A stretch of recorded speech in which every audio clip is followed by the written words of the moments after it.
The CEO's wife, wanting to test me, deliberately offered me $30,000 to see if I was only after her money. She told me to use it to do whatever I desired most. She thought if I used the money to buy a car or a house, she would immediately divorce me.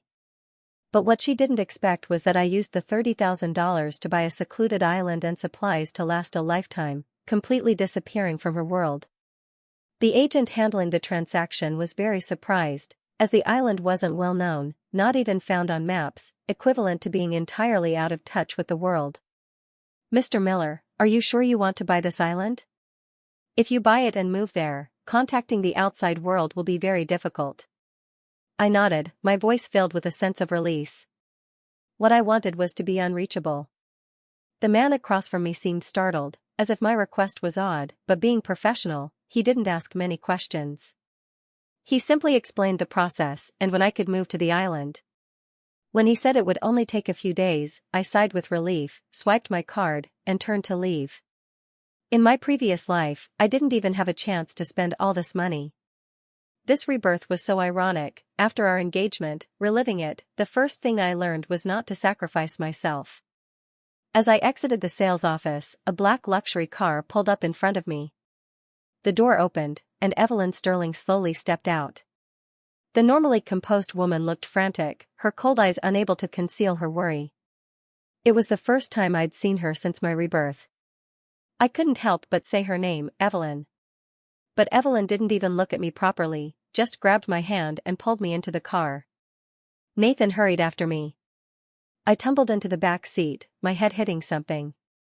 With a thud, Evelyn bowed her head looking at her phone, completely ignoring me. The car sped off and stopped in front of the hospital. Without waiting for the car to come to a complete stop, she dragged me by the hand to the blood transfusion room. Only when I was sitting in front of the nurse, watching the needle pierce my vein, did I finally hear Evelyn's explanation: "Zachary accidentally fell down the stairs. Don't worry, you don't need to give much blood this time." Before I could respond, I was slapped hard across the face. "You little brat. Where did you go? Didn't I tell you that you always have to be with your brother, never leave him alone?" My mom was furious. It hurt so much that my eyes immediately turned red. I looked up at my angry mother but didn't say a word. My dad put his arm around Mom, his eyes also filled with anger. "You deliberately made us worry, didn't you? If anything happens to Zachary, I'll skin you alive." My sister, Olivia Miller, didn't even bother to look at me. "I think we should tie him up with a rope so he doesn't run around." This was my family. Because of my brother, they couldn't wait to tear me apart, even just because I disappeared for an hour. Evelyn, the only one who slightly softened her tone, was only concerned about Zachary Sterling. "Don't argue, don't disturb Zachary getting his transfusion. Who would care about me? I was just a mobile blood bag for Zachary Sterling. The only reason I was brought into this world was because Zachary had hemophilia since childhood, a severe bleeding disorder requiring regular transfusions. To ensure Zachary's survival, my parents had me, a living blood bank.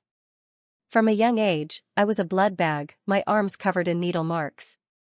No one loved me, my parents only saw me as a tool. My sister only cared for one person, her brother, Zachary. I was always superfluous. Only one person was good to me, Evelyn. The Sterling and Miller families had been close friends for generations. Evelyn was a little older than Zachary, I had to call her Sister Evelyn. Growing up in such a neglected family, I naturally fell in love with Evelyn, the only one who gave me warmth and attention. I confessed my feelings to her. Although she was shocked, not happy, she still agreed and promised to marry me. God knows how happy I was at that moment. The person I loved turned out to love me too. It seemed all my life's luck was used to win Evelyn's love. So, even though my parents and sister didn't care about me, I didn't mind. But later, I realized that the person Evelyn truly loved was Zachary. She agreed to marry me only because she worried that if I married someone else, she wouldn't be able to control me and continue transfusions to Zachary, threatening his life. I was a fool, always blinded, smugly believing I was about to become Evelyn's husband. How laughable, so very laughable. The emergency room doors opened, and Zachary was wheeled out, surrounded by nurses. Mr. and Mrs. Miller, Olivia, and Evelyn immediately abandoned me, rushing to Zachary's side. Seeing them asking him questions, caring for him endlessly, I felt nauseated. I mocked myself, trying to withstand the dizziness, rolled up my sleeve, stood up, and walked out. Outside the door, I looked one last time at the engagement ring on my finger and, without hesitation, threw it in the trash. If everyone loves Zachary, and no one loves me, then I will love myself. Each time I gave blood to Zachary, I needed a few days to recover. This time was no exception. In the last few days, the Millers have been at the hospital taking care of Zachary and I've been home alone. I had a glass in my hand as I walked out of my room and noticed that Evelyn and Olivia were helping Zachary carefully step into the living room. The two were so detailed and thorough with him. Olivia looked at me coldly as usual, and the tenderness in her eyes suddenly became sarcastic. Just stay at home all day, lazy and useless, good for nothing. Besides drawing a few useless pictures, how can you compare to Zachary? I spend half of my time donating blood to Zachary and resting the rest of the time. I had no time to have hobbies like Zachary. The so-called useless pictures that came out of her mouth were the only dream of my poor life, but she also considered them worthless.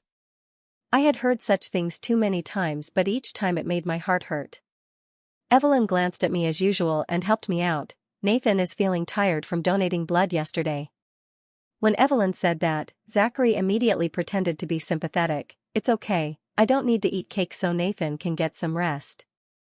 Olivia looked at me with disgust. She was clearly very dissatisfied with my actions. Zachary, why do you care about him? Everything he does is his duty anyway. He was only born because of you, you're just too kind. As long as you're happy, his existence is meaningful. I understand now.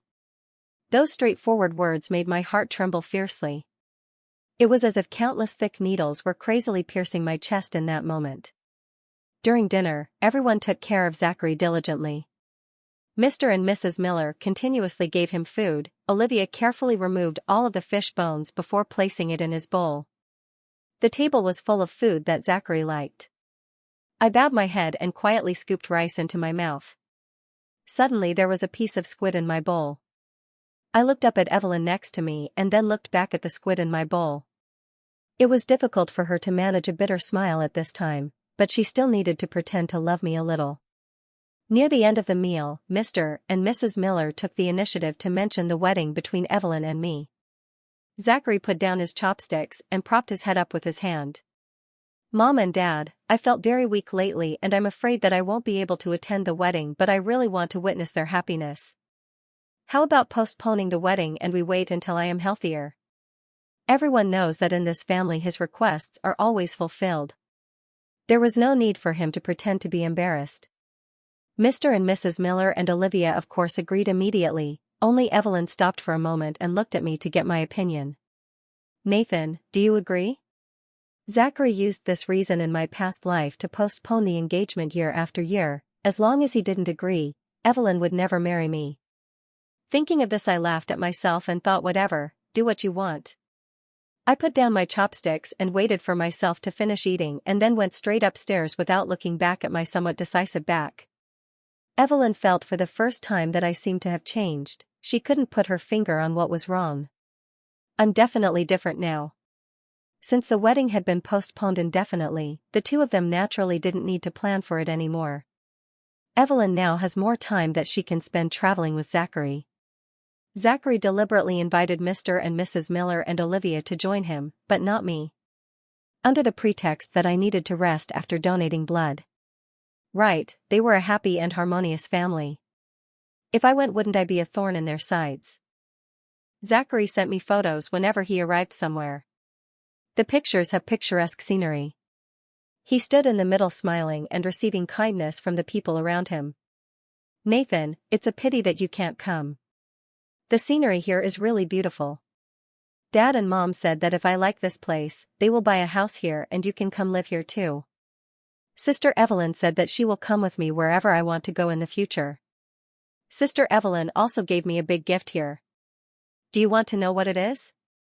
I deleted each of the photos he sent and turned off my phone and started packing my luggage.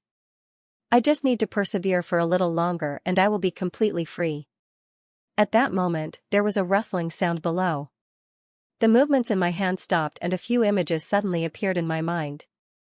I remembered that there was a break-in in the house at this time in my past life. Not only were the priceless jewelry stolen, but all of my paintings were destroyed. Immediately, alarm bells rang in my heart. Money is something external, but my paintings are blood and tears. Thinking of this, I hurriedly packed up my work, called the police, and hid quietly behind the door with a knife. Thanks to the advantage of having experienced it once. This time I finally helped the police catch the bad guy. However, the difference between my strength and the bad guy was too great. Even though I knew what my next action would be, I still couldn't resist the strength of the other party. This time I was not only injured in a few places, but I also fell from the stairs and my face was covered in blood. When the Millers and Evelyn rushed back, they only saw the police car leaving and me sitting pitifully on the sofa. Mr. and Mrs. Miller were stunned, their voices a little stuttering. You caught him alone? Why didn't you call us? These burglars are ruthless, you don't need your life anymore. Olivia, who was usually cold, also rarely showed surprise. A burglar came and you didn't call anyone? What do you mean by that? Are you acting like we are bullying you? I was too tired and didn't even have the strength to speak. I sat on the sofa, and the hand I was holding the knife with was still trembling. Evelyn noticed my movements and took my hand with a little worry. How are you, Nathan? Are you hurt anywhere? Do you need to go to the hospital? You are too stupid, why didn't you notify everyone? I used my strength to pull my hand away from her palm and asked weakly, notify you guys? What's the point of notifying you? Would you guys rush back for me? Everyone was startled, they were clearly at fault but still tried to speak, why wouldn't we? I laughed at myself. In my past life, I called everyone because I believed that they would come back. But in the end, no one answered my phone and I was also discovered by the bad guy because I secretly called and I was tortured to death. Later, I learned that they were all watching fireworks with Zachary that night. Looking at my calm and composed appearance, Evelyn bit her lip slightly. She once again felt that I had really changed. Before, I was weak, but now I no longer rely on them. I was calm as if it had nothing to do with her. Just as she was about to open her mouth, Olivia suddenly found the luggage scattered on the floor. Why are you packing so many things? Where are you planning to go? Evelyn suddenly turned her head and her eyes also became tense. Nathan, what's going on? I was startled in my heart, but I was too busy catching the thief, so I forgot that my luggage was still in the living room. I hid my hand in my sleeve and tightened it slightly and then changed into a calm expression and smiled. Seeing you guys go on vacation, I also want to relax, so I packed my luggage in advance and prepared to choose a place and then I could set off immediately. Mr. and Mrs. Miller immediately turned gloomy. What kind of relaxation? Haven't I told you already, don't leave Zachary more than 10 steps away. Yes, if Zachary needs a blood transfusion and you're not there, then what should he do? You have to know what our purpose was when we had you. Quickly pack your things and you're not allowed to go anywhere without my permission. Seeing that my expression was not different, Evelyn breathed a sigh of relief. The next time you want to go anywhere, just go with everyone, it's not safe alone, you know. I smiled lightly in my heart, but they will never be able to go to where I want to go. A few days later, I received a message from an employee reminding me that the procedures for buying the island had been completed. Now that isolated island was mine and I was overjoyed. I hurriedly called that phone number. The person on the other end of the phone confirmed with me again and again. Mr. Miller, are you sure that you will go to the island in 3 days? I have never been as firm as I am now. Yes, I'm sure. The employee replied, okay, Mr. Miller, we will take you to the island on time in 3 days. Just as the phone hung up, Evelyn suddenly pushed the door open and walked in. What island are you going to? I put the phone away and changed the subject, it's nothing. Sister Evelyn, why are you looking for me? She didn't ask further and just replied, your previous entry in the competition has won an award. The organizing committee invited you to receive the award the day after tomorrow. Evelyn didn't mention that I almost forgot. I'm very good at drawing. A month ago, I qualified for the finals of a prestigious domestic competition and I didn't expect that I actually won an award. The day I received the award, Zachary said that the family will definitely go to the scene with me to support. Nathan, you are my brother, of course we have to witness your glory. But he changed the subject, looked slightly regretful, and sighed, it would be great if I could also win an award. It's a pity that my health is not good so I don't have time to learn to draw, but it's okay if you win an award, it's like I won an award. I didn't answer him and felt a bad feeling in my heart. The award ceremony began and it was finally time to announce the winner of the gold award. I sat under the stage so nervous that I was sweating. This award was very important to me, it was recognition for my work and affirmation from colleagues in the industry. The host took out the list of winners and his face suddenly showed doubt, but after a moment he returned to normal and announced, "Let's congratulate the gold award winner, Zachary Miller." The stage was in an uproar. Everyone had never heard this name before. They lowered their voices and whispered in disgust. Who is this Zachary Miller? Is he new to the industry? I don't know. I clearly heard that the gold award this time should belong to painter Nathan Miller. I stood there stunned before finally reacting. Just as I was about to stand up and question the organizing committee, Olivia pulled me down. Come on, I contacted the organizing committee to change the person an hour ago to let Zachary go on stage. Zachary likes the feeling of being honored. In the future, all of your works will be published under Zachary's name. I couldn't believe it. I turned my head around and Mr. and Mrs. Miller were proudly looking at Zachary on the stage and looked back at me casually. Don't argue with your brother. It's just an award. Evelyn's eyes were silent and all of her attention was on Zachary shining on the stage. She didn't notice my pale face at all. At that time, my whole body was icy cold. Once again Zachary stole the spotlight that belonged to me and all of them were accomplices. Amidst the applause of everyone, the Millers shone. Okay, here's the rewritten passage, aiming for consistency in names, terms, and tone with a Western cultural setting, focusing on upper-class family dynamics. Thanks to everyone, Zachary said, pointedly excluding me. Back at the Miller residence, I went to my room and packed up all my artwork, and the figurines I'd saved for 3 months to buy, the handcrafted dolls I would lock myself in my room to play with as a kid. The clothes and shoes that were torn and ragged. Then, I carried these things to the living room and dumped everything in front of Zachary. Zachary startled. Nathan, what are you doing? I pointed to the items on the floor, my voice calm. Didn't they tell me to give all my artwork to you? Well, it's not just my artwork, all my stuff is yours now. Saying this, I swept my gaze over everyone, scoffing internally, not like Mom, Dad, or Olivia need it. It's all yours. I went back to my room, skipped dinner, and locked myself in. As I packed my bags, my parents kept complaining outside the door, as if I were throwing a tantrum. Now you're really becoming more and more stubborn. It's just a few paintings, need you throw a tantrum like this? Over their lamentations, Evelyn gently knocked on my door. Nathan, don't be angry. Can you come out and eat something? I turned my head toward the door, filled with resentment, but my eyes were dry. Outside, Olivia impatiently pulled Evelyn away. Evelyn, don't bother with him. He just likes to make a scene. I want to see how long he can starve himself. I smirked. Tomorrow I leave, the next day I will be up early and gone. But to my surprise, the Millers were already gone when I woke up. Opening my phone, I found out what happened. Apparently, they had taken Zachary to Mount Heron early this morning to pray for good fortune. I heard the temple was very sacred, but you had to walk up there yourself and hang a wishboard before sunrise. No wonder they left so early, it was to pray for Zachary. Every person on my social media feed posted something. The photos and the content of the wishboards were all about Zachary. Dad, hoping Zachary will be safe and happy forever. Mom, my little darling, may your wishes come true and everything you ask for be granted. Olivia, wishing Zachary a carefree life, free from worry. Evelyn didn't post a picture of Zachary. She just uploaded a photo of the words on the wishboard, wishing you peace. For 5 long years, Evelyn had hung countless wishboards on this tree. Someone who didn't believe in ghosts and gods, nearly every year she would still come to this temple to pray, all because her board had those words from me.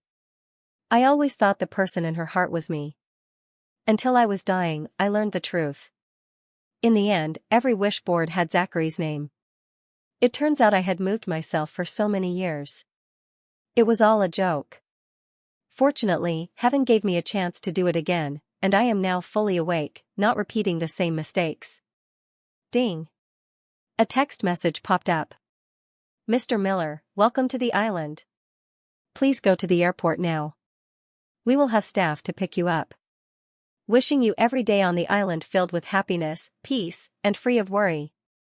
I smiled, closed my phone, and placed the dissonant papers that I had prepared for so long on the table. Before leaving, something occurred to me. I took off the necklace around my neck. This was a family heirloom that Evelyn had given me after my successful confession. She said that whoever wore this necklace would be her husband, the future man of the Sterling family. But now, I no longer wanted to be that man. I placed the heirloom on top of the dissonant papers, grabbed my luggage, and pushed open the door. At this moment, my phone suddenly vibrated continuously. I paused, still picked up the phone, and the screen showed over a dozen missed calls. In order, Mom, Dad, Olivia, and Evelyn. I opened the group chat and countless messages tagging me immediately appeared. Nathan. Zachary accidentally slipped and fell down the mountain, losing a lot of blood. Quickly come to the hospital and give him a transfusion. Be there in half an hour. If anything happens to Zachary, I'll hold you accountable. I paused for a moment, then expressionlessly pressed leave group chat and blocked each contact one by one. From now on, I was no longer Zachary's blood bag, no longer the second son of the Millers, no longer the younger brother of Olivia, and certainly not the fiancé of Evelyn. I am me, and only me. I turned around for one last look at the place I had lived for over 20 years, then dragged my luggage and walked, without looking back, toward the car that was waiting for me. The car drove away, leaving behind only a broken SIM card on the ground. In the hospital, Zachary lay on the bed, his face as white as a sheet, his lips devoid of color, his eyes closed, his brow furrowed as if immersed in endless pain. My parents walked anxiously around the room, while Olivia frantically made phone calls, trying to contact me, but the other end of the line always delivered the cold voice, "The number you are calling has been disconnected." Evelyn stood beside them, a hint of darkness flashing in her eyes. She took out her phone and made a short call. "Find me a person with type-O-negative blood. Get them to the hospital immediately, no matter the cost." After speaking, she hung up the phone and turned to Zachary's bedside, her eyes filled with worry and anxiety. After the transfusion process, Zachary's complexion gradually recovered a little. My parents and Olivia all breathed a sigh of relief. Evelyn looked at Zachary, her eyes still filled with worry. She said, "Zachary, rest well. I'll go home and check on Nathan." Evelyn hurried back to the Miller residence. As soon as she entered, she sensed an unusual quiet.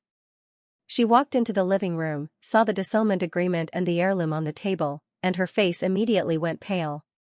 She picked up the agreement, looked at my signature on it, and her hand couldn't help but tremble. My parents and Olivia then came home. Seeing the items on the table, they were all stunned. My mom was the first to react. She picked up the agreement and tore it to pieces, yelling, "This unfilial little beast. How dare he do this?" My dad's expression also became very ugly, saying that I was definitely throwing a tantrum and wanted to break off relations with the Millers and end my engagement with the Sterlings. "He's just a brat. I want to see where he can go without us. Won't he bow his head and run back in a few days?" Olivia also scoffed, saying, "That's right. He definitely wants to attract our attention. I think he really needs to be taught a lesson.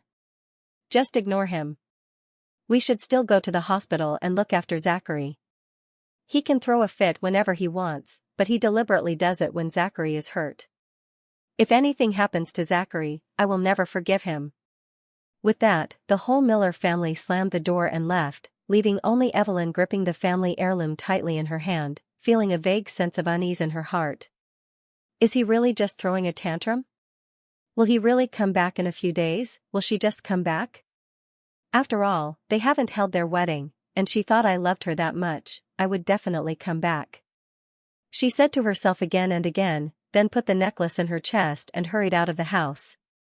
The Millers and Evelyn rushed back to the hospital, anxiously heading towards Zachary's hospital room. Just as they reached the door, they heard Zachary's voice from inside, as if he were talking on the phone. This time, pretending to fall down the mountain really exhausted me. I really used a lot of effort to chase him away. Over the years, it was either fainting or falling down the stairs. Last time, I deliberately mistook the accelerator for the brake and ran him over, but he was able to endure it.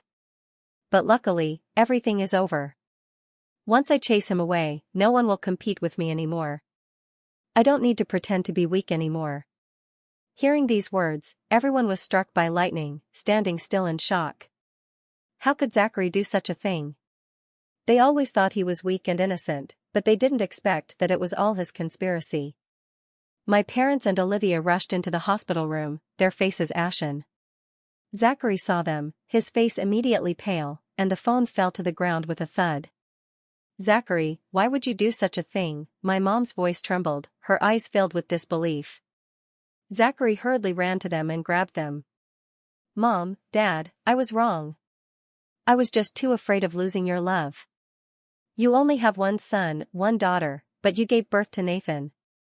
I was afraid that he would steal the pampering you gave me." Hearing this, my dad and mom became irrational. "He was born for you, how can we treat him better than we treat you over the years? Has the pampering you received decreased or increased? Have you not been able to see why you have been using this method?" Olivia was also unbearably angry. "I thought you were really hurt on accident during that car accident. Only worrying about comforting you. I can't even believe you did that, Zachary, you have truly disappointed me."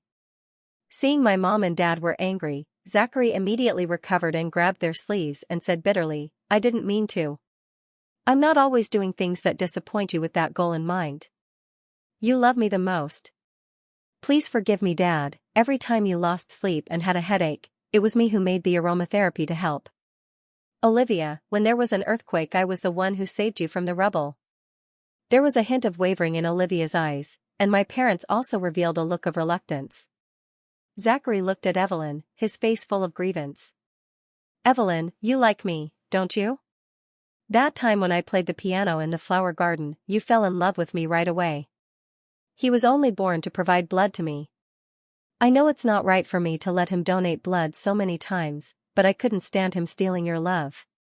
Evelyn frowned, feeling a mix of emotions. She always thought Zachary was a kind and innocent boy, but she didn't expect him to be so scheming. At that moment, the maid, who had been quietly standing next to them, suddenly stepped forward and knelt down with tears in her eyes, saying, "Sir, madam, I really can't bear it anymore. I have to tell the truth. You have all been deceived by Zachary." The maid said loudly, "Sir, madam, every time you can't sleep or have a headache, it was Nathan who made the aromatherapy by hand. Zachary only took credit for it. During the earthquake that year, it was Nathan who risked his life to carry her out of the rubble, not Zachary. When Zachary played the piano in the garden, it was Nathan who was actually playing. Zachary deliberately pretended to be in front of you, Evelyn, which led to you both making a mistake." The maid's words were like bombs exploding in the hospital room. The Millers and Evelyn stood still, their faces full of shock and regret. They couldn't believe that the truth was so cruel. Zachary's face was as white as paper. He looked at the maid in horror and shouted, "What nonsense are you talking about? I didn't. Those accolades were all me." The maid smiled bitterly, "Zachary, you are the one who made that so obvious, but I know why Nathan never received the love of his parents. His sister didn't love him, and even his fiancée didn't truly love him. But you knew I was working with him for the entire time. And what I'm really confused with is that he's always been so great with working and living with that. One time I asked him why he didn't tell the truth. He said that if I say the truth they will never believe me. Anyway, everyone loves Zachary, no one loves me. He said he sometimes really wishes he had never lived in this world." The house manager's statement nearly caused the members of the Miller family and Evelyn to be unable to stand up. Zachary couldn't listen anymore. He jumped up, pointed at the maid, and scolded, "You old woman. You dare to distort the facts. You must have taken money from him to say nonsense here. The maid smiled sadly. Zachary, your monthly living expenses are $10,000, but how much does Nathan have? Each month he only gets $600. Where would he get the money to bribe me? I've stayed in the Miller residence for so many years. I really can't bear to see Nathan being bullied by you so much. When the Millers and Evelyn heard the maid's words, they were even more shocked. Evelyn trembled as she asked, "You only give Nathan $600 in living expenses each month?" My parents looked at each other, their voices trembling. "We don't give it to him. It's just that we sometimes remember and give him a few hundred." I was just not at the top of my mind most of the time. Olivia's face turned even paler. For some reason, she suddenly remembered my torn clothes and old shoes. And she often caught me working part-time outside. At that time, what did she do? She scolded me. She scolded me, a young master of the Miller family, for running out to do part-time jobs. What kind of person was I? Did the Millers not give me money? At that time, I just lowered my head and didn't say anything, but my eyes were red. Thinking about it now, didn't they not give me money? And because I had to be ready to give blood to Zachary at any time, I couldn't even have normal interactions or work. Her head was dizzy, and the many emotions surging in her chest made her unable to breathe. Zachary saw that he couldn't say anything back to the maid and hurriedly ran to his parents and said, "Mom and Dad, I am your biological son. I am the one you really love. Evelyn is going to marry me. They've decided to take away the fact that I'm your biological son after they just met. The maid was the one who helped me, and with her I was also able to get closer. Why are you so easily swayed? If that was me before, that would not have been a problem. But just 10 minutes ago, they had heard him call with their own ears. He said proudly how I pretended to be injured to take the opportunity to chase him away." My parents and Olivia for the first time pushed away his hand, their eyes filled with disappointment. Evelyn's face turned pale and she made a phone call, asking someone to investigate some things for me. At that moment, Zachary suddenly fell to the ground. He knew he was done. His assistant did not dare to delay and quickly began to investigate. Soon, a detailed report was sent to Evelyn. The report not only confirmed all the words of the maid, but also revealed many more of Zachary's evil deeds. Evelyn looked at the report, her hands trembling with anger. She handed the report to the Millers. After reading it, everyone's faces turned as white as if struck by lightning. It turned out that Zachary had not only taken all the credit for me when I was in school, but also arranged for people to bully me in various ways. No wonder they always saw me coming home covered in injuries during that period. But they not only didn't care, but also scolded me for not knowing who I was hanging out with all day long. Not as good as his older brother. There was even one time when he deliberately arranged for hooligans to beat me up. If I hadn't run fast, I would have been beaten to death by those hooligans that time. The most hateful thing was that the thief who broke into the house was also arranged by him. The goal was to have me killed.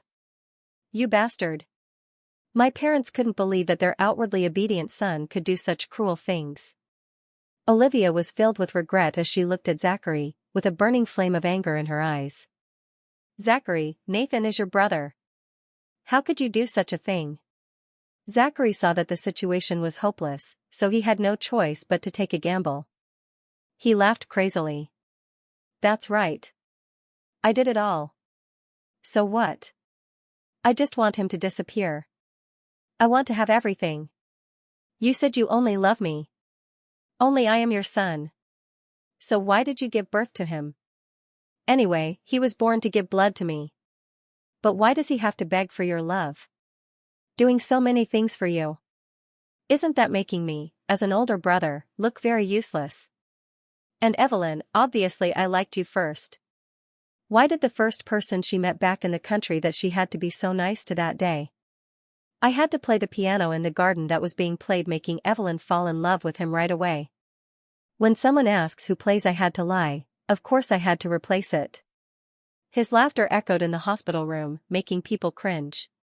The Millers and Evelyn all looked at him with disgusted eyes, as if he were a demon from hell. "Zachary, you will pay the price for what you have done," Evelyn said coldly. Zachary didn't care. "What can you do to me?" Okay, here is the rewritten passage, aiming for consistency in names, terms, and tone, while grounding it in a more recognizable American context and upper-class family dynamic. Me? I'm a miller. You wouldn't dare touch me. Zachary retorted. At this point, Dad stepped forward. From today forward, you are no longer a son of the Miller family. We are completely severing all parental ties. Zachary's eyes widened. He didn't expect Dad to be so decisive. Mom, Dad, Olivia, Evelyn.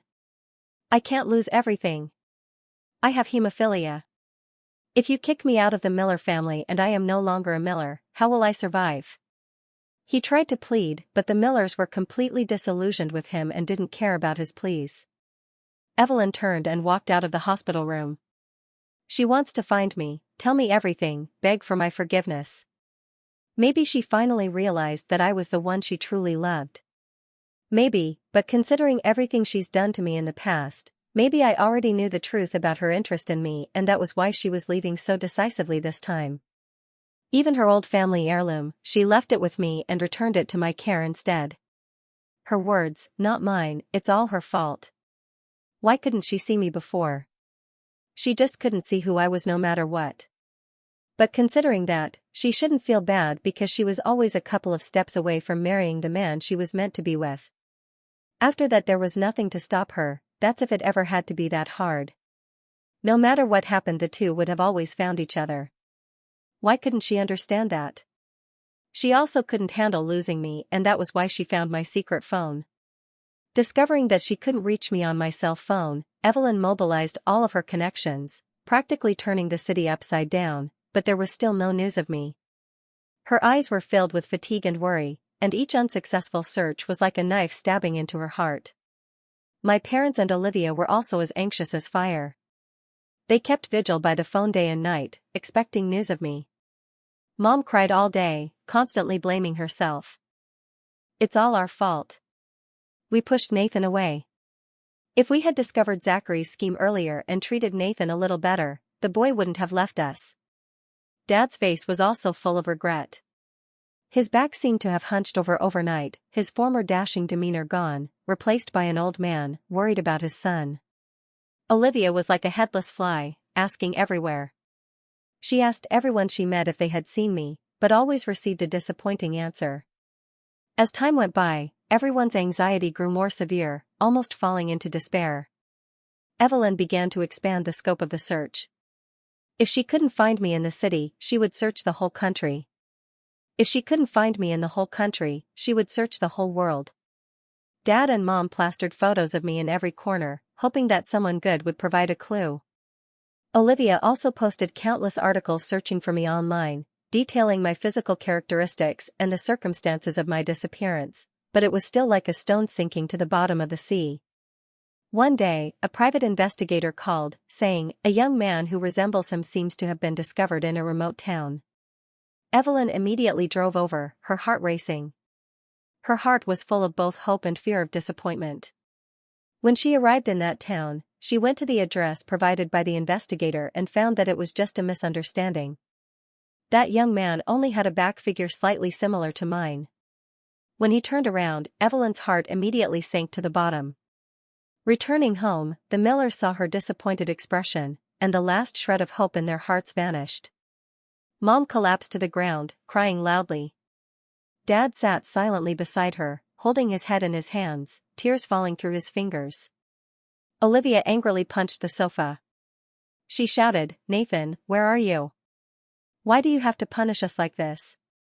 Just when everyone was about to give up, Evelyn suddenly remembered what I had once said, my greatest dream is to be in a place isolated from the world, freely painting and living a peaceful life. An idea flashed in her head, could I have gone to a remote island? Evelyn immediately perked up. She began to investigate remote islands. After a difficult search, she finally discovered some clues on a remote island. She led the Millers nonstop to that island. When they set foot on the island and saw the beautiful and peaceful scenery, their hearts were filled with hope. They searched everywhere for my figure. The sound of Evelyn's heartbeat echoed in her ears, and the palms of her hands were covered in sweat. Finally, under a coconut tree, they saw a familiar back. That back was focused on painting, and everything around them seemed to have nothing to do with me. Evelyn slowly stepped forward, her voice trembling as she called, "Nathan?" My body stiffened slightly. I slowly turned around and saw the Millers and Evelyn in front of me. A hint of surprise flashed in my eyes, but I quickly returned to calm. "Why are you here?" My voice was very soft, but in this quiet island, it was extremely clear. Mom couldn't restrain herself anymore. She rushed forward, hugged me tightly, and sobbed, "Nathan, I'm sorry. I was wrong. We've been looking for you so hard." Dad and Olivia also stepped forward, their eyes full of regret and emotion. Evelyn stood aside, silently looking at me.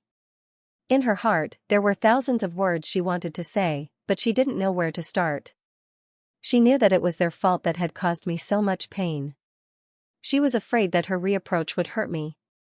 I frowned, not understanding why these people had suddenly changed their personalities.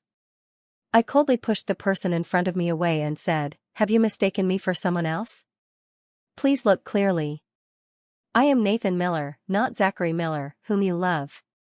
Hearing these words, everyone only felt a heart-wrenching pain. Olivia couldn't restrain herself anymore, grabbed my hand, and clearly explained everything, saying that they knew the things Zachary had done over the years and also knew the grievances I had suffered. They understood more clearly that the person they should really love was not Zachary, but me, the person who truly put them in their hearts. Olivia said, full of regret, her eyes red. But I only looked at them coldly and smiled coldly. "So you have learned Zachary's true colors and now you want to find me, the son? Isn't it too late?" Mom heard this and tears burst from her eyes. She took a step forward to take my hands. "Nathan, Mom was wrong. Mom really knows that I am my son. My son can't have me." I avoided my mother's hand and shook my head. Everything could not be turned back to the way it was. Here, I have a new life and new family. Mom turned pale. "What do you mean, by my new family?" I calmly and slowly said, "A few days ago I saved a couple and a woman on the shore of the island. They are all a family to thank me for saving their lives. They let me adopt them as their godparents and sister. I have no siblings, so I was adopted. I'm now one. They have treated me like their own son these days, giving me unparalleled care and warmth." Evelyn's heart shuddered. "Nathan, don't you even know who they are? How can you be easily involved with them? Listen to me, come back with me. Our wedding is coming up. It's just that I wasn't good before and got the wrong person. Can you forgive me?" I looked toward Evelyn, my eyes with a hint of coldness. "Evelyn, do you really think that everything can be forgiven with just an apology? I used to yearn for your love so much, but you only gave me hurt. I don't need it anymore. The wedding is not needed. I don't need it either. Mom, please come quickly." "Mom, don't say that. Mom is wrong. The person that matters the most is you. My real mother. You said that that would make me so happy. You did such a wonderful job. I can never thank you enough for doing what you did. I know now. I'm so glad you saved those people, but I want you to be with me, Nathan. I'm sorry I haven't been the best. I'll always be there for you and your needs. ****. Mom listened well, so she just walked quickly and the two of them worked together but never got in my face. And I thank the heavens for it. The two of them really wanted me home. ***. I shook my head with a smile. "All of you, just give up. I have what I need now." But the old man wasn't getting the message. It was pretty obvious he wanted me as well. "If they ever tell you to go back there, you can just leave. I don't think it's that great in the first place, to begin with," said Evelyn. Mom knitted and looked at Dad. He asked, "They raised you well then? And where are they? Are they here now?" I nodded without worry. "I love it. I'm glad to hear it." And the old man looked over and smiled at me, and there was no shame on his face. Olivia then came forth. "Nathan, I never meant you to get hurt. Mom told me to be nice to you. They told me to leave you with them and they made me promise, and I will give you 300,000 a month to support yourself." I then laughed. "I don't need any money from you people." That day was the best day in the history of Nathan. I didn't see any pain on any of their faces, not that the old men even gave a damn, but there was zero pain here on their faces for sure. I started my life with the women that I had saved in the past. Then I looked over to the crowd of men. I took one glance to Mom and Dad, and winked to my sister. "Good night, everyone," I said to the crowd. "Thank God," said Dad. Mom couldn't do anything because I was taken care of, and my sister winked with me on the side and gave Mom a nudge. "I have to go to work." That would be the last and final time that I would ever have contact with the Miller family. "Good job, son," said Mom. I didn't see the hate, maybe I was just too busy. I just hugged and took a group picture of these loving, caring women. And I never asked what they did either, that was too personal. I also didn't give them time to even think. I had been there for the past 20 years. It was so fast that I had never even met their real boyfriends yet. What did they do for a living? Nothing to write home about, I am sure. What matters is that they were a warm and loving home. Not the hellhole that I had been used to for the past 20 years. Suddenly she remembered something and turned her head to look over to the Miller family, a scene that made her skin shiver a little. "Mom!" I shouted with all the energy that I had at the moment, for what could be the last time ever. I wanted her to understand for the first time ever, that whatever the hell that she had, I didn't like it. The Miller's family had a look of terror for the look of happiness that they were getting on this side for the first time. Her mind reeled with fear. I would never belong to her. With this thought Mom said, "Wherever you are we will be." For some reason no one really gave a damn. 3 days later, I left the island with Mom, and the two ladies closely following was the Miller family.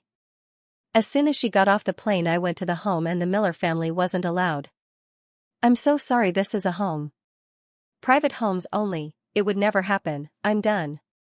In their conversations with them for those past few days they never wanted me at all. After I walked in it was a castle that I had never seen before. They were really wealthy and kind with all the people that are living on that side. Dad smiled and said to me, "This will be your home, please give our apologies to the wonderful women outside." Mom had always taken me so well and had always been there for all of us. She whispered a lot and was always loving and kind with all of us as well. And it was really good. The women started to say that if there was anything that was possible here. But the women shook. I think Dad saved this bit for me, or Mom. But everyone was so open that it felt kind of weird, and that had always been the case as well. What am I to do? Nothing. They're family and just family. They can always be as loud as they want.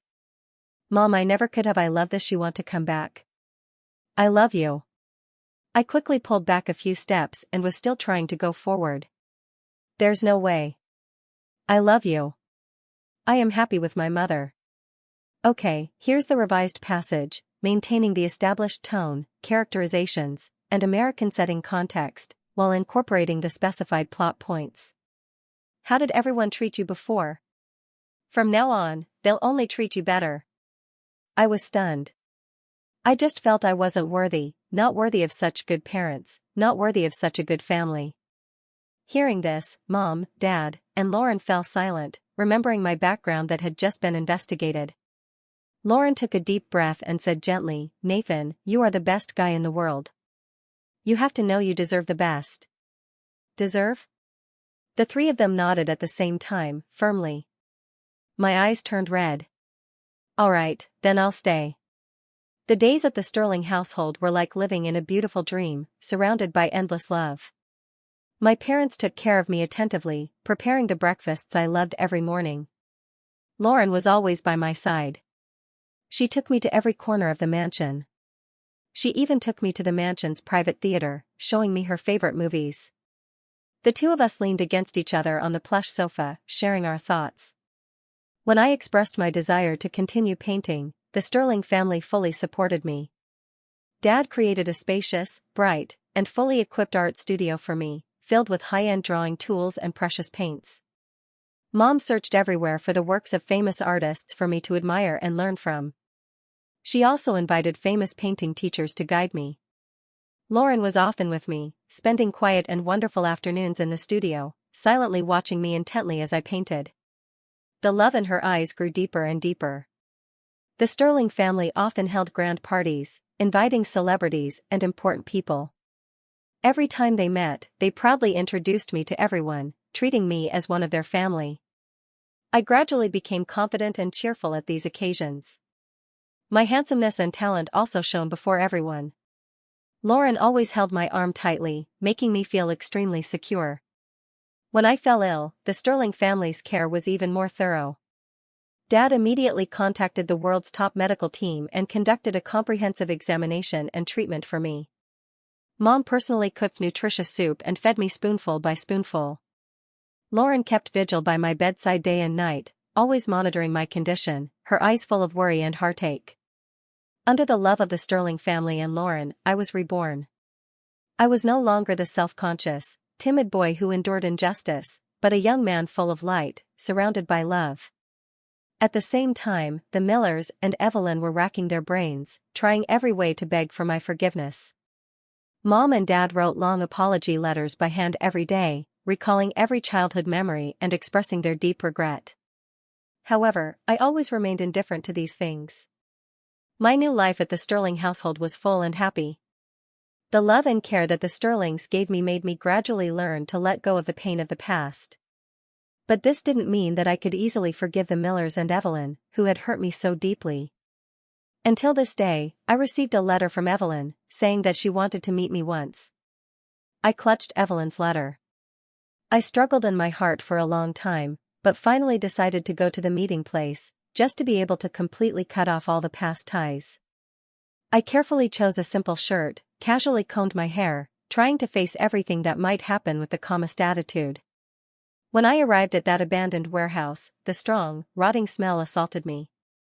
Dim lights flickered in the corner, and the heavy darkness made people cringe. I carefully stepped into the warehouse, my eyes vigilantly looking around. Suddenly, a figure slowly walked out of the corner of the room.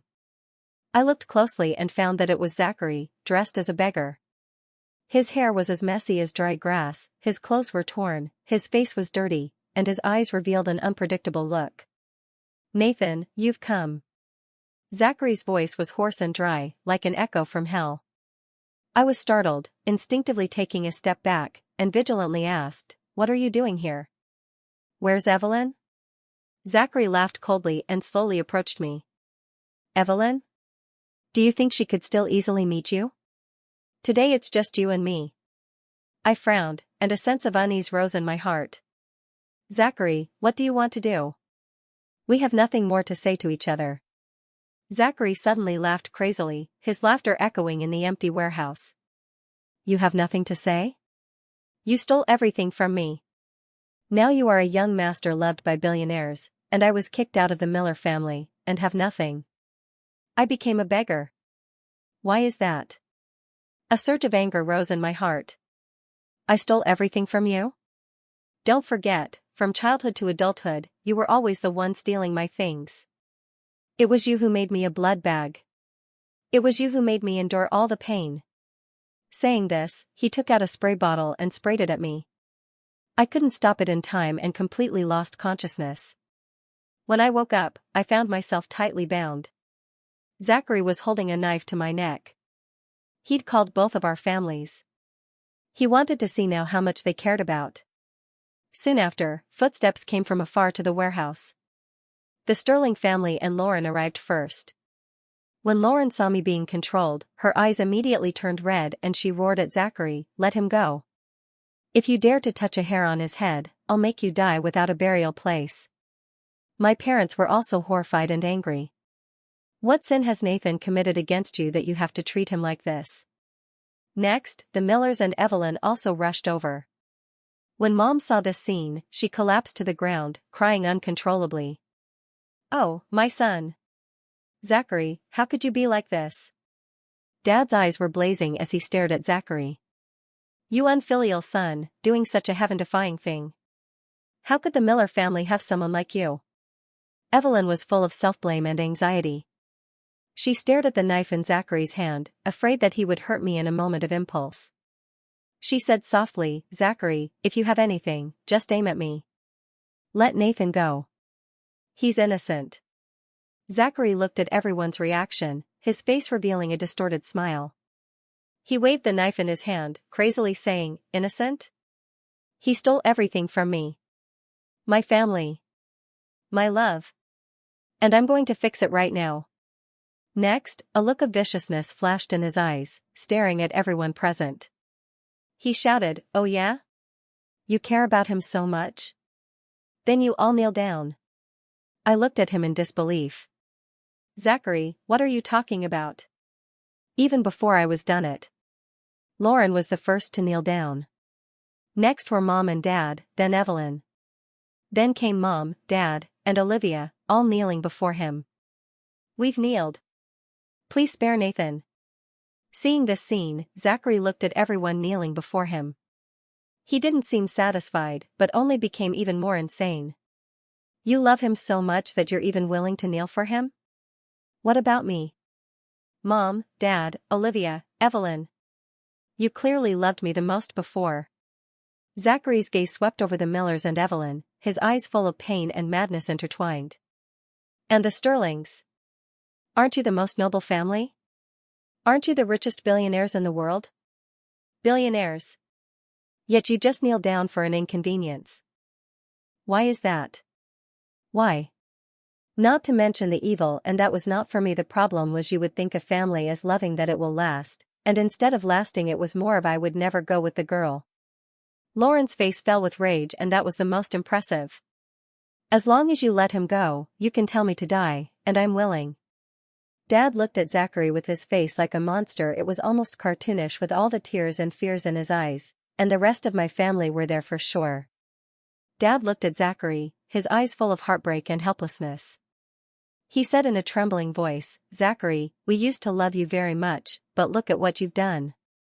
You have hurt Nathan one time too many. Your heart has been filled with jealousy and hatred." Mom cried and begged, "Wake up.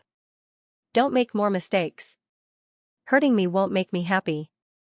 Olivia was full of sadness and anger. She gritted her teeth and said, "Zachary, you weren't like this before. What on earth has made you become like this?" Evelyn said sternly, "Zachary, you can't make any more mistakes. I am my brother, please leave my brother out of this, all of you do so. They have nothing to do with anything, and you want to get over here and start fighting. Everyone will get to me." Zachary ignored them all, but that's what everyone thinks happens at a family party. He suddenly stopped his movements and revealed a weird smile. He held the knife to my neck and led me to the door. After a while, he took out a remote control from his pocket. "Don't even think about coming over. I prepared it all. There are hidden bombs here. As long as I press this button, all of you will have to die." Everyone was shocked, not expecting Zachary to be so crazy that he would even use bombs. Before they could react, Zachary pushed me inside and threw the bomb down. He turned around, left, and locked the door. I had never been hurt before, and not even a damn minute from them, so why would they love them? So many of them hurt, almost like someone hated. Mom came in and the bomb was launched at my feet, but I'll never tell the story of how everyone fought it for me to live. Instead, I'm skipping forward. Because that had never happened to me, and there was no fear here. Everyone was happy, and it could never be ruined again. Finally, the doors opened and there was so much good energy in the room now. At the door, I embraced the three women like never before. "Thank you for all that you have done here. It's clear that someone here was happy, and it made it hard to not tear it all down." All the women looked at my eyes and then they faded to gray. The Millers and Evelyn looked to take it all away from them. Mom had it first. She made up all the memories in one night when she was a toddler and couldn't even tell stories. Everyone was there and looked terrified. I didn't hold back, and I'll never leave them now. In that moment everyone was saved, for there ever was a hate crime there or not, it would never touch us here. Here's the rewritten passage, aligned with American cultural norms and the established character dynamics, focusing on a more mature and reflective tone. I looked at Lauren with affection and said what needed to be said to her to move on. In that moment, she said she felt her world had completely collapsed on her. She looked at me and Lauren hugging each other, her eyes full of despair. But what's important is that I wasn't paying attention to Evelyn, so as I hugged my mom, I let it flow and looked up slowly to all my moms. She raised an eyebrow with love, and she said, "Is it over?" Lauren read my eyes. I gently lifted her face, slowly moving closer. Our lips gradually touched, kissing tenderly amidst everyone's blessings. This kiss was not only a declaration of our love for each other, but also a symbol of my complete break with the past. Evelyn, watching this scene, felt a pain that went straight to her heart. Then he said, "Are you ready to spend the day with your brother? Why can't you forgive me? Why must it all end like this?" Her voice was almost a whisper, and if you listened closely enough, you could hear it crack and fail right before the end, and you couldn't imagine such a beautiful creature could be so torn to bits. Mom tried to comfort her, but nothing had worked. But the world has much more to offer than a simple story. The sudden appearance of Zachary caused the whole garden to fall into chaos at once. I looked at this scene in disbelief and shouted loudly, "Zachary! You've committed a crime. Hell will only make your sins worse. Stop right now." But Zachary ignored me. He stepped closer and closer to me, constantly muttering, "It's you. It's all because of you. You put me in prison and made me suffer all kinds of torture in there. Today is the day you die." His eyes were full of hatred, as if he wanted to swallow me alive. The Millers were also caught off guard by this sudden change and didn't know what to do. Just as Zachary raised the knife, preparing to stab me hard, a figure suddenly rushed out. Evelyn, without any hesitation, stood in front of me and shouted, "Aim at me instead." A look of madness flashed in Zachary's eyes. The knife in his hand didn't stop at all, stabbing straight into Evelyn's chest. "Mom, don't." But Zachary had snapped now, and all I was thinking was more people will get hurt, said my brother, Alex. There was no more to be hurt, so to speak, it just didn't stop. In this perilous situation, the Millers finally reacted. Dad, without any hesitation, rushed forward, using his body to shield me and shouted, "Zachary! You're crazy! Stop right now." But Zachary, like a mad beast, couldn't hear anything at all. The knife in his hand stabbed straight into Dad. Dad couldn't avoid it in time, and his abdomen was stabbed. Fresh blood immediately stained his clothes red, but he still tried to endure the pain, protecting me tightly.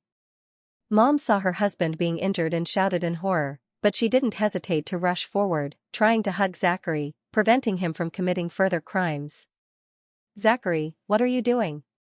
He's your brother." Mom cried and wailed, her voice full of pain and despair. Zachary pushed her away, Mom fell to the ground, and then he raised the knife again, stabbing towards me. Olivia, seeing this, was heartbroken and rushed over, blocking that fatal stab with her arm. Olivia cried out in pain, blood flowing from her arm, but she didn't retreat. She protected me tightly. When Zachary still wanted to continue attacking, Evelyn, enduring the pain in her shoulder, rushed up again. Seeing the family run into the door, she used all her strength to hug Zachary tightly from behind, shouting, "Lauren! Get Nathan out of here." Lauren didn't have time to ask what happened, so she quickly pulled me out of the garden. Zachary struggled frantically. The knife in his hand swung wildly, leaving several more wounds on Evelyn, but she still didn't let go. "Zachary, wake up. Hatred will only make you fall into endless pain." At this moment, the sound of police sirens rang outside the garden. Hearing the siren, Zachary's movements gradually slowed, and a hint of fear and confusion flashed in his eyes. The knife in his hand fell to the ground with a clatter, and he collapsed to the ground. The police quickly rushed into the banquet hall, subdued Zachary, and took him away. Mom and Lauren hurried back to take the injured to the hospital. The Millers were all stabbed, and the most seriously injured was Evelyn. After the surgery, the Millers woke up one after another. Dad slowly opened his eyes, saw me watching his hospital bed, and a complex look flashed in his eyes, with regret and comfort. After Mom woke up, she grabbed my hand, tears welling up in her eyes. "Nathan, Mom is sorry." Olivia also weakly called her brother, her eyes full of regret. However, Evelyn's condition wasn't optimistic. The doctor gravely informed me that Evelyn, due to her severe injuries, was at risk of becoming a vegetable. Hearing this news, I felt dizzy, my heart filled with mixed emotions. I spent these days and nights watching her at the hospital, running back and forth between the hospital rooms, taking care of the Millers and Evelyn with all my heart. I wiped Dad down, fed Mom, and helped Olivia change her medicine. Every action was serious and focused. The Millers, watching my busy figure, felt even more regret. Dad tried to open his mouth several times, but didn't know what to say. Finally, one afternoon, Dad pulled me back as I was about to leave the hospital room. His voice trembling, he said, "Nathan, I know we were terribly wrong before. Please forgive us." Mom and Olivia were also at the side, their eyes full of anticipation. I stopped, a hint of pain flashing in my eyes. I took a deep breath and slowly said, "I don't forgive you. These days, taking care of you is only because you saved me. But the hurts you caused me before, I haven't forgotten. Those days of being abandoned, those memories of suffering. It wasn't something that could be forgotten just by saying you forgot." The Millers, hearing what I said, felt like they had been hit by a hammer. Mom covered her face and cried. Dad bowed his head. Olivia looked at me in pain. I looked at them, saying each word, "After I finish taking care of you, we will no longer have any relationship. Please don't look for me, and please completely let me go. Don't make me remember that painful past anymore." Saying this, I turned and left the hospital room. My figure gradually disappeared, each step seeming to step on the broken hearts of the Millers. Dad watched in the direction I left, his arms drooping at his sides. Images of his coldness towards me in the past flashed through his mind like a slideshow. He recalled my childhood desire to watch him play with Zachary, but he always impatiently chased me away. Recalled my birthday, he didn't even give a simple blessing, only focusing on preparing a grand party for Zachary. At this moment, regret washed over him like a tide. He felt like something was stuck in his throat, only able to make a desperate and hoarse call. Mom collapsed to the ground, constantly punching the floor. Her voice was broken from crying so much, and the sound of her tears and snot filled the faces of the whole. Mom couldn't bear the pain on the table. Mom also looked, she never had the luxury and she didn't look great. She just said, "Thank you and I'm sorry, I'll never happen again," and that's the story of the mother and her story. It was sad and it was over. Olivia was sitting and just holding one hand. She told me I never did it. All that stuff. All those games. The love? I would just go over the table and I would start saying my prayers. I would take us both away into the next world with that it would all be over with. She pulled and tugged. She looked at all the time that's gone by and she'll never find the story that